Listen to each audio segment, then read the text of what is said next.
요한복음 제일 마지막 장 21장입니다. 19장의 예수님의 십자가 죽으심과 20장의 예수님의 부활 메시지는 우리 성찬 예배 때나 또 우리 부활절에 따로 다루려고 제가 일부러 건너뛰었습니다. 21장으로 이제 넘어와서 오늘 본문은 예수님께서 부활하시고 승천하시기 전에 예수님을 모른다고 3번이나 부인하고, 그렇게 예수님을 모른다고 부인한 자기 자신을 용서할 수 없고 자격이 없다는 생각에 낙심해서 스스로 고향에 내려가 다시 물고기 잡고 어부 생활하고 있는 베드로를 찾아가시는 장면입니다. 찾아가 만나시고 다시 그를 회복시켜 사명을 또 맡기시는 얘기죠. 예수님은 이제 본인이 승천하시고 나서 남아있는 교회와 성도들을 맡아서 목양할 아주 이 막중한 책임을 이 베드로한테 맡기십니다. 여기서 질문이 하나 생깁니다. 왜 하필 베드로인가 하는 겁니다. 왜 하필 베드로냐? 다른 제자들도 물론 도망쳤지만 베드로는 특히나 예수님을 3번이나 나는 그 사람 저런 사람 모른다고 부인했고, 특히나 마지막에는 저주까지 했죠. 저주하며 맹세까지 했습니다. 난 도무지 예수를 알지 못한다고. 주님을 그렇게 배신한 큰 잘못이 있는 사람입니다. 자격이 없고 실패한 사람입니다. 그런데 주님께서는 다른 사도들, 제자들이 아닌 이 사람에게 찾아오셔서 이 중요한 사명을 맡기시죠. 아무것도 따지지 않으시고 네가 나를 사랑하느냐 3번 물으시고 3번 다 내 양을 먹이라 그러신단 말이에요. 오늘 본문은 단순하게 그래 주님을 사랑하면 다 되는 거야 하는 식의 교훈을 주는 내용이 아닙니다. 과거는 상관없어 이제부터 잘하면 되는 거다 라는 식의 적용이나 주님은 쪼잔하게 지나간 일은 묻지 않으시는 분이다 이런 말씀을 가르치고자 하는 결론도 아니에요. 오늘 우리가 예수님께서 베드로를 다시 찾아오셔서 그에게 자기 양떼를 맡기시는 이 말씀을 이해하기 위해서 던져야 되는 핵심 질문이 이것입니다. 주님은 왜 이런 사람을 쓰시는 거예요? 왜 죄에 무너지고 깨어져 이렇게 자격 없는 사람을 쓰시는가? 한 번 배신한 사람이 또 언제 배신할 줄 알고, 아니 또 부인하고 또 도망가면 어떡하려고? 왜 이 사람에게 교회를 맡기시고 양떼를 맡기시는가? 뭘 보시고 그렇게 하시는가? 오늘 이 질문에 대해서 우리가 접근을 좀 해보려고 합니다. 2가지로 좀 나눠서 얘기를 해보려고 합니다. 하나씩 보겠습니다. 첫 번째, 우리 읽어봅니다. 시작. 먼저 살펴보려고 하는 건 베드로의 이전 모습입니다. 베드로의 이전 모습의 특징 중 하나가 뭐냐면 자기를 믿었다는 겁니다. 자기 자신을 믿었어요, 베드로는. 예수님을 믿는 분들 가운데 자신의 죄성이나 자신의 부패함이나 자신의 연약함을 부인하는 사람은 없을 겁니다. 나는 죄된 존재다. 나는 죄 많은 존재다. 나는 본성이 타락한 부패한 존재다. 이건 성경이 초지일관 강조하고 있는 내용 중 하나죠. 인간은 부패했다. 예레미야 17장 9절에 이러죠. 만물보다 거짓되고 심히 부패한 것은 마음이다. 누가 이를 능히 알리요? 인간의 마음이 부패했다. 마태복음에서 이렇게 얘기합니다. 예수님의 말씀이죠. 읽어봅니다. 시작.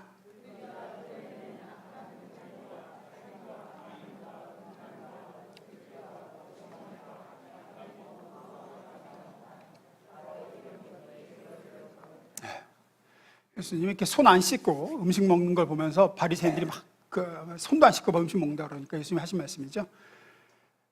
손 안 씻고 먹는 그게 사람을 더럽히는 게 아니다. 사람 속에서 부패한 너희 마음속에서부터 나오는 게 너희를 더럽힌다. 인간은 본디 부패한 존재고 그 부패한 그 타락한 본성에서 죄가 나오고 악이 나오는 거야. 그게 너희를 더럽혀. 이 얘기를 하시죠. 인간은 누구나 본성이 죄로 기울고 그리고 부패한 존재입니다. 이걸 부인할 분은 없을 겁니다. 문제는 뭐냐?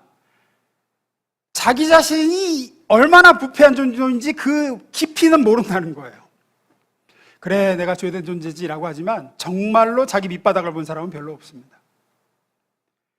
우리가 신앙생활을 하면서 어떤 면에서 성장한다, 신앙이 성장한다, 성숙한다는 건 요걸 배우는 거예요. 내 부패의 깊이를 내가 몰랐구나.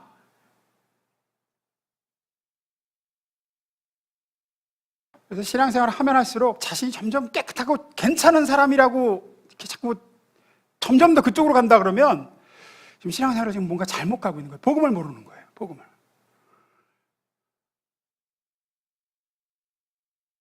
신앙생활을 하면서 크게 넘어지는 원인 가운데 하나도 바로 그겁니다. 자기 부패함의 정도와 깊이를 몰라서 그럽니다. 에이, 다른 사람 몰라도 나는 뭐 걱정 없다, 이런 식으로 가는 사람이 꼭 크게 넘어지죠. 자기가 얼마나 부패하고 연약한 존재인지 모릅니다. 이런 것들은 어떻게 나타나냐면 자기를 믿는 믿음으로 나타납니다. 자기 신뢰. 자기의 부패함의 정도를 모르는 만큼 사람은 자기 자신을 믿습니다.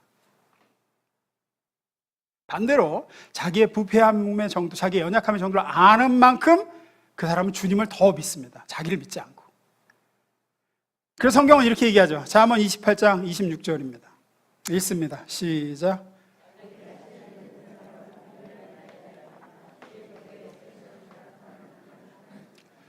그래서 지혜롭게 처신하는 사람은 자기 자신을 믿지 않는 사람 얘기합니다. 부패한 자기 자신, 연약한 자기 자신을 믿지 않는 사람. 미련한 사람 어떤 사람이냐? 자기 자신을 믿는 사람이에요. 여기서 미련하다라는 말은 그 원어의 표현을 그대로 하면 뭘 몰라도 한참 모르는 멍청이, 그런 뜻이에요. 뭘 몰라도 한참 모르는 멍청이가 자기 자신을 믿는다.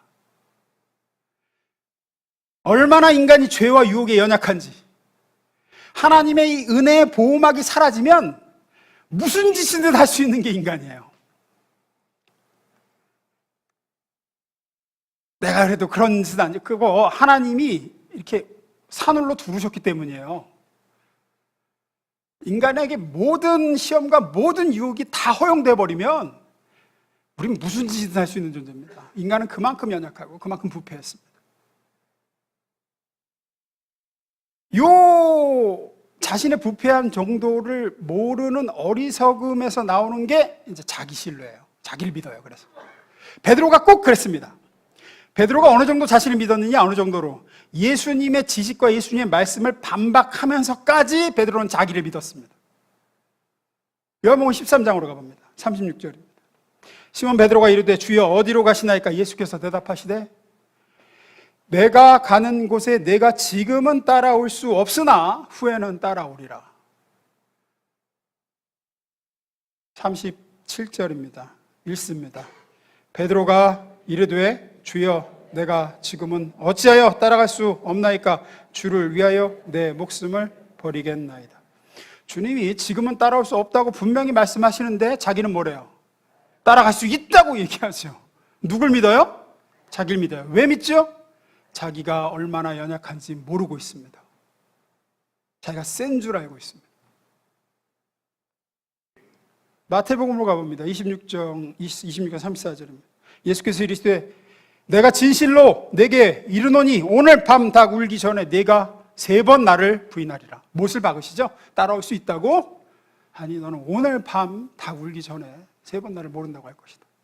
그러자 뭐라 그럽니까? 읽습니다. 시작. 베드로가 이르되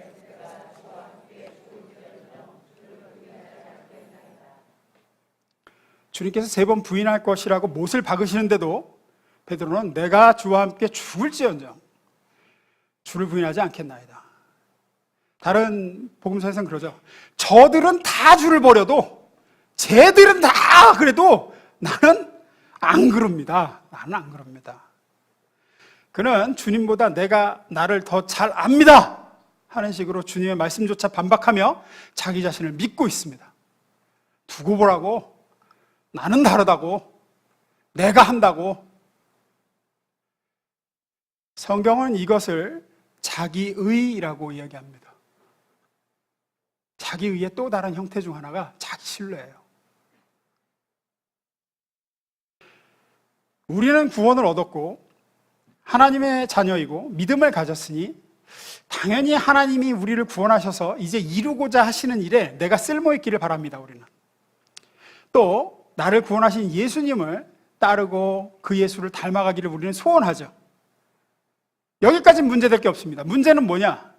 그걸 뭘로 이루려고 들은 거예요? 나의 열심, 나의 헌신, 내 노력, 내 의지, 나의 애씀으로 그것을 이루려고 하고 또 이룰 수 있으리라고 자기 자신을 의지하는 겁니다. 자기를 믿어요.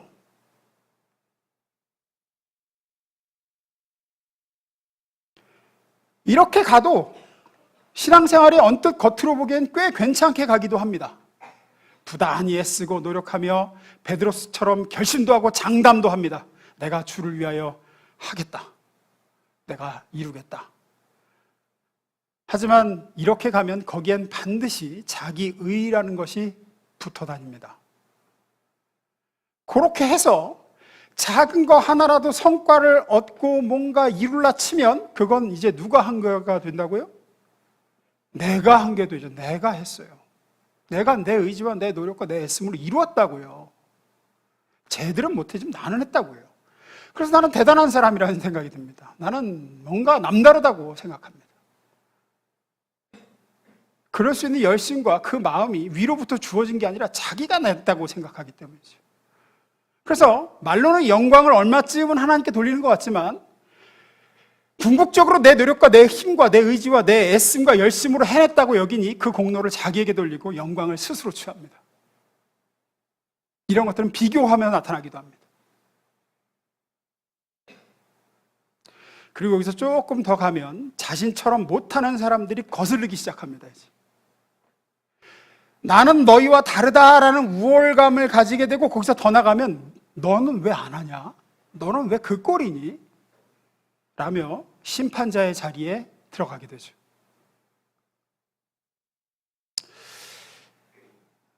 분명한 건 만약에 베드로가 이렇게 예수님께서 시험을 허락하셔서 거기서 무너지고 깨지지 않았으면 예수님을 3번 부인하지 않았고 자기 의지로 자기 진심과 정성과 힘으로 다른 제자들과는 달리 주님 곁을 끝까지 지켰더라면 베드로는 어떻게 됐을까요? 예, 분명히 자기 의에 사로잡힌 자가 됐을 겁니다. 내가 했거든요. 쟤들은 다 버렸어. 나는 안 버렸어. 내 말을 지켰어. 내가. 누구 힘으로? 내 힘으로. 스스로 면류관을 쓰고 우월감을 가지며 스스로 대단하다는 생각을 했겠죠.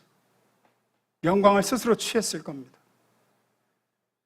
그리고 다른 제자들을 손가락질했겠죠. 너 버렸지. 너 도망갔잖아. 내가 주님 끝까지 따라갈 때 너 어디 있었어? 이렇게 가겠죠. 일제강점기 때 소위 옥중성도, 옥중목회자라고 불리우는 분들이 계셨습니다.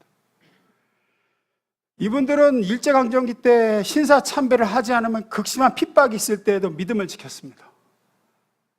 교회가 폐쇄당하고 투옥돼서 고문받고 그러다 몇몇은 순교하기까지 하셨죠. 매우 귀한 일이었습니다. 너무나도 아름다운 주를 향한 사랑이었습니다. 열심이었고요.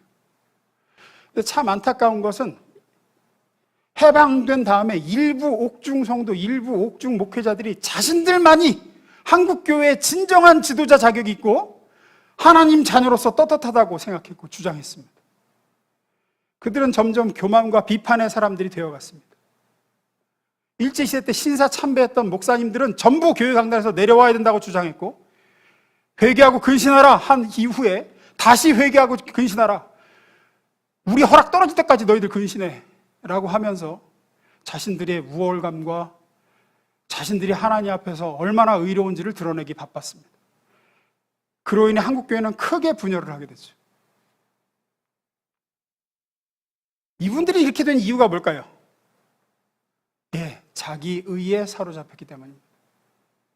신사참배를 거부하며 옥살이하고 끝까지 말씀대로 믿음을 지킨 것이 누가 한 거예요? 내가 한 거란 말이에요. 내가. 하나님의 은혜로 한 게 아니라 내 의지와 내 결심과 내 힘으로 이루었다고 착각했기 때문입니다. 그들은 자기 자신을 믿었습니다. 내가 해냈다고 생각한 거죠. 오래전에 한국복음주의협회에서 한 조찬기도회에서 그때 이제 신사참배에 저항하고 옥살이 하셨던 그 옥중 목회자 중 한 분인 김창인 목사님이란 분이 그때 일에 대해서 공개적으로 회개를 하신 적이 있습니다. 이분의 회개한 내용을 그대로 읽어드리겠습니다. 1945년 해방 후 우리 개신교회는 일제 때 신사참배 문제를 놓고 분열했는데 이를 막지 못한 책임이 저에게 있습니다. 광복 직후 평양과 부산 등에서 몇몇이 모여 교회를 재건하면서 저와 동료 목사님들은 함부로 입을 열어 그때 신사참배한 다른 목회자들을 저주했습니다. 우리는 교만해지면서 판단력이 어두워졌고 사랑이 없어져 신사참배했던 사람들과는 밥도 같이 먹을 수 없다고 생각했습니다. 그들을 마귀당이라고 정죄하고 심판하며 공격했습니다. 저는 이제 곧 하나님 앞에 서야 되는데 그때 그 죄를 회개합니다. 자기를 믿는 사람, 내 힘으로 내 의지로 뭔가를 하겠다는 사람, 내가 해냈다고 생각하는 사람, 해낼 수 있다고 믿는 사람은 자기의 밑바닥을 아직 보지 못한 사람이며 그런 사람은 결국은 자기 의에 사로잡히게 됩니다. 주님은 베드로가 그렇게 되지 않게 하시기 위해 자신은 절대로 주님을 버리지 않겠다는, 다른 사람으로도 나는 안 그런다는 자신을 믿는 믿음을 허물어 버리십니다. 우리가 알다시피 베드로는 예수님이 체포당하실 때 예수님을 잡으러 온 군대 앞에 칼을 빼들고 말이야, 앞에 그냥 대제사장 종의 귀를 잘라버리고 하는 용기를 보여줬죠. 거기까지는 자기 신념과 자기 말대로 갑니다. 예수님 체포당하시고 제자들은 순식간에 다 흩어져 도망쳤지만 그래도 베드로는 잡혀가시는 예수님을 멀찍이 따라가서 그 신문당하시는 대제사장의 집들까지 용기 있게 들어갑니다. 그러나 딱 거기까지였습니다. 불을 쬐고 서 있던 베드로에게 대제사장의 집에 종들이 묻죠. 당신도 저 사람하고 한패지? 신문당하시고 막 모욕당하시고 얻어맞으시는 예수님 보면서 두려워서 순간적으로 부인합니다. 나 저 사람 모른다고. 그 밤에 3번이나 그렇게 했고 마지막에는 저주까지 하며 맹세하죠. 3번째 예수님을 모른다고 하고 저주하며 욕하며 맹세했을 때 우리가 알다시피 주님과 눈이 마주칩니다. 누가복음입니다. 읽습니다. 시작.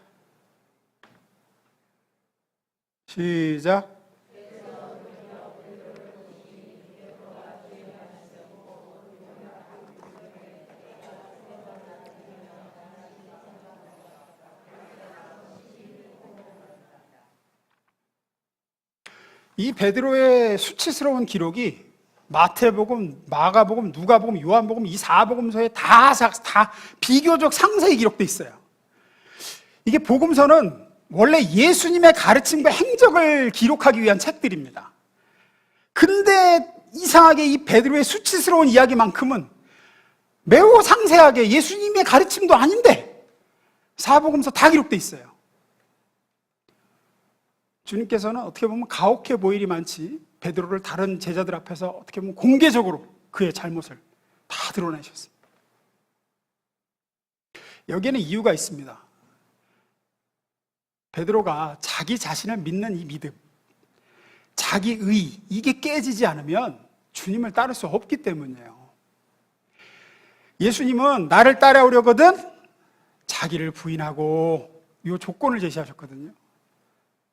여러분이 예수님을 믿고 예수님을 따라가시려면 내가 한다, 나는 할 수 있다, 소위 그 I can do spirit이라고 그러죠. 내가 할 수 있다, 내가 해냈다, 나는 해내고 말겠다, 나는 할 수 있다 라는 식의 자기 믿음과 자기 의를 가지고는 주님을 따를 수가 없습니다. 한 발짝도 못 갑니다. 뒤에 가서 설명하겠지만 복음 자체가 그것과는 정반대되는 곳에 있기 때문입니다. 나는 못합니다, 나는 아무것도 아닙니다, 나는 할 수 없습니다. 주님이 이루셨습니다. 주님이 하실 것입니다. 이게 복음인데 이게 정반대 대초점에 있는 거기 때문에 그런 자세로 절대로 주님을 따를 수 없어요. 베드로는 의욕도 좋고 의지도 좋고 진심인 것도 맞습니다. 하지만 그 모든 것에도 불구하고 그렇게는 주님을 따를 수 없습니다. 그래서 주님은 그걸 깨부수시는 거죠. 두 번째로 갑니다. 읽습니다. 시작. 자기를 믿고 있던 베드로를 주님은 그렇게 무너뜨리십니다. 나는 다른 제자들과 달리 나는 주님을 버리지 않습니다. 나는 주님을 끝까지 죽일지언정 주님과 함께합니다 라고 장담했던 베드로가 깨어지죠. 3번 부인하면서 완전히 자기 밑바닥을 봅니다. 그런 베드로를 부활하신 예수님께서 직접 찾아오십니다. 찾아오셔서 말씀하시죠. 오늘 본문입니다. 15절. 그들이 조반 먹은 후에 예수께서 시몬 베드로에게 이르시되 요한의 아들 시몬아 내가 이 사람들보다 나를 더 사랑하느냐 하시니 이르되 주님 그러하나이다. 내가 주님을 사랑하는 줄 주님께서 아시나이다. 이르시되 내 어린 양을 먹이라 하시고 또 2번째 이르시되 요한의 아들 시몬아 내가 나를 사랑하느냐 하시니 이르되 주님 그러하나이다. 내가 주님을 사랑하는 줄 주님께서 아시나이다. 이르시되 내 양을 치라 하시고 3번째 이르시되 요한의 아들 시몬아 네가 나를 사랑하느냐 하시니 주께서 3번째 내가 나를 사랑하느냐 하심으로 베드로가 근심하여 이르되 주님 모든 것을 아시오매 내가 주님을 사랑하는 줄을 주님께서 아시나이다. 예수께서 이르시되 내 양을 먹이라.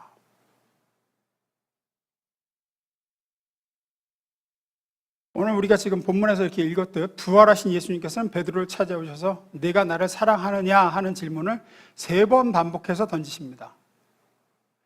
아마도 베드로가 3번 주님을 부인한 것을 3번에 걸친 이 물음을 통해서 회복시키려는 의도가 있으신 것 같습니다. 근데 우리가 조금 먼저 주목해 볼 게 처음 질문하실 때 그냥 네가 나를 사랑하느냐 하신 게 아니라 뭐라고 그러세요? 이 사람들보다 나를 더 사랑하느냐 이렇게 물으시죠. 이게 무슨 얘기냐면 이 사람들이 다른 제자들 거기 있던 그 사람들이 나를 사랑하는 것보다 너는 나를 더 사랑하냐? 네가 나를 향한 사랑이 이들이 가진 사랑보다 더 크다고 생각하니? 라고 물으신 거예요. 왜 예수님이 이렇게 비교하면서 물으셨을까요? 충성 경쟁하는 것도 아니고 너 이들이 나 사랑하는 것보다 너가 나를 더 사랑해? 라고 묻는 이유가 뭘까요? 베드로가 그렇게 다른 사람들과 자신을 비교하면서 말하곤 했기 때문입니다. 뭐라 그랬어요? 모두 주를 버릴지라도 나는 안 버립니다. 이렇게 말이에요. 쟤들이 주님을 향한 그 믿음과 사랑은 저보다는 한참 아래입니다. 저는 훨씬 더 큽니다. 이렇게 얘기했기 때문에 그 말한 것에 비추어 주님도 그런 식으로 물으신 거예요. 근데 베드로의 대답을 보시면 그는 3번 모두 주님을 사랑하는데 그 끝에 뭐라고 단서를 붙여요? 주님께서 아시나이다 라고 붙이죠. 주님께서 아시나이다. 이 대답에서는 한 가지 중요한 변화를 베드로에게서 보게 됩니다. 그것은 바로 베드로는 더 이상 자신을 믿지 않는다는 거예요. 예전 같으면 어떻게 했을까요? 베드로 성정상 네가 나를 사랑하냐 그러면 저들이 주님을 사랑하는 것보다 제가 훨씬 더 주님 사랑합니다 라고 했을 겁니다. 그러나 우리는 그런 대답을 들을 수 없습니다. 그런 베드로의 모습이 이 기점 이후로 사도행전 내내 안 등장해요. 그는 더 이상 자신을 믿지 않습니다. 자기를 알게 됐습니다. 자기 의가 깨어진 거죠. 자기가 얼마나 약한지, 자기의 그 진심이라는 것과 그 결심이라는 게 얼마나 하찮고 보잘것없는 건지, 인간인 자신의 죄성과 부패함의 깊이를 자기가 봤어요. 결과 이제 베드로는 자기를 믿고 자신을 의지하며 장담하지 않고 대신에 누굴 믿어요?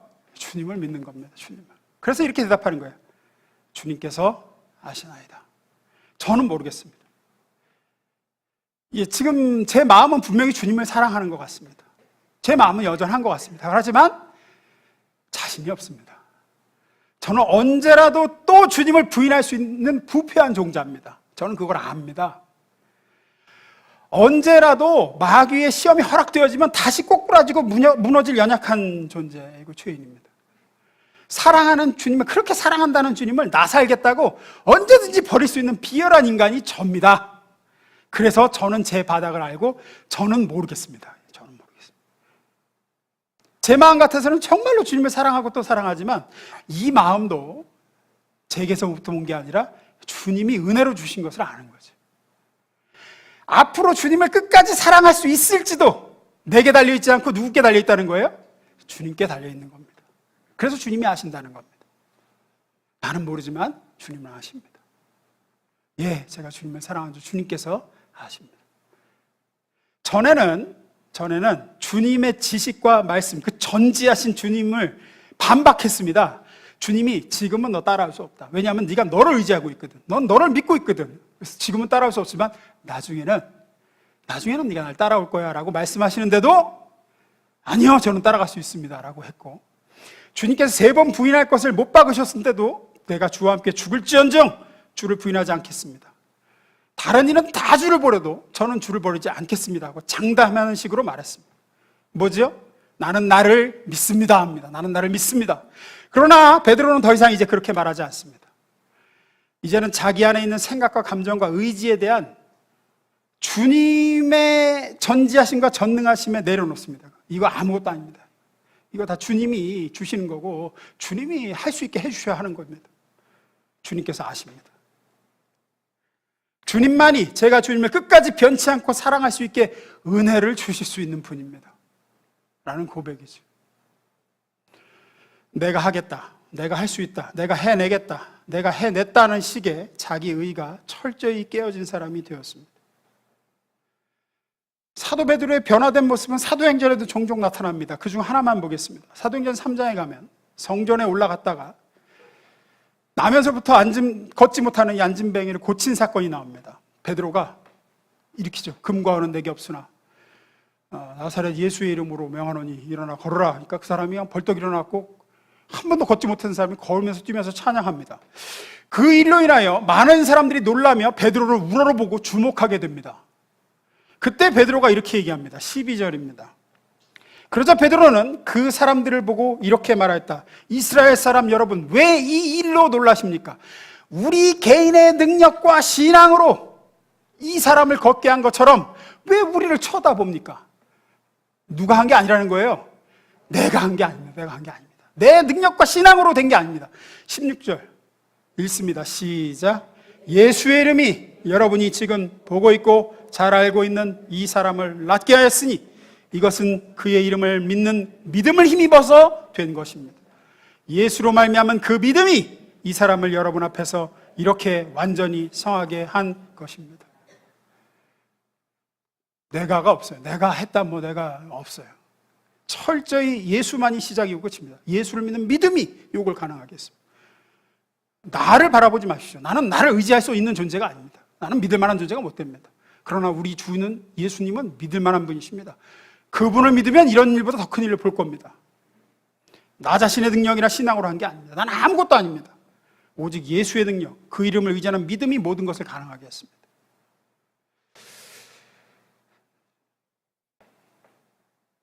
베드로처럼 우리도 어느 부분에서 이 가운데는 신앙의 수준이 또 자기 의가 깨어진 정도가 다 천차만별이시겠죠. 우리는 어느 부분에서 우리 자신을 믿는 때가 참 많습니다. 그리고 자기 의의를 내가 해냈고 내가 할 것이고 내가 할 수 있고 이런 식으로 접근을 하는 경우가 상당히 많아요. 하나님은 그걸 어떻게 깨트리시냐면 베드로처럼 넘어지게 하심으로 깨트리실 때가 많아요. 어떤 면에서 이런 넘어짐이 없는 게 진짜 문제인 경우가 많습니다. 왜냐하면 그런 사람이 자기를 끝까지 믿거든요. 자기를 믿어요. 넘어짐이 없이는 자기 자신을 정직하게 보기가 어렵습니다. 사람은 자기의 실패와 좌절과 넘어짐을 겪으면서 자아가 깨지고 자기 의가 무너집니다. 근데 이게 은혜예요.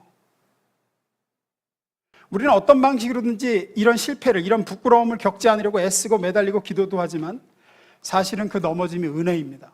그때 비로소 우리는 베드로처럼 말하게 되기 시작했기 때문이에요. 내가 하는 식의 말들이 점점 사라져 갑니다. 주님이 아시고, 주님이 하시고, 주의 은혜가 없으면 안 되고, 자기 신뢰, 자기 확신, 자기 의가 깨어진 자리에서만 하나님의 은혜의 역사는 일어납니다. 하나님은 자신을 믿지 않고 주님을 믿는 사람들에게 많은 것을 맡기시며 하나님의 일들을 이루어 나가시기 때문입니다. 지금 이 시간 하나님께서는 여러분에게 저를 통해서 먼저 말씀으로 이것을 알리시고 있습니다. 잘 보세요.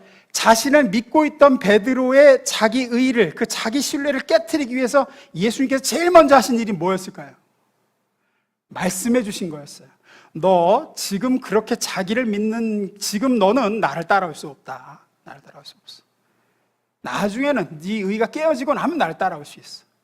너 오늘 다 굴기 전에 3번 나를 모른다고 부인할 거야. 그게 네 밑바닥이야. 잘 봐도. 뭐 이런 얘기를 하시죠.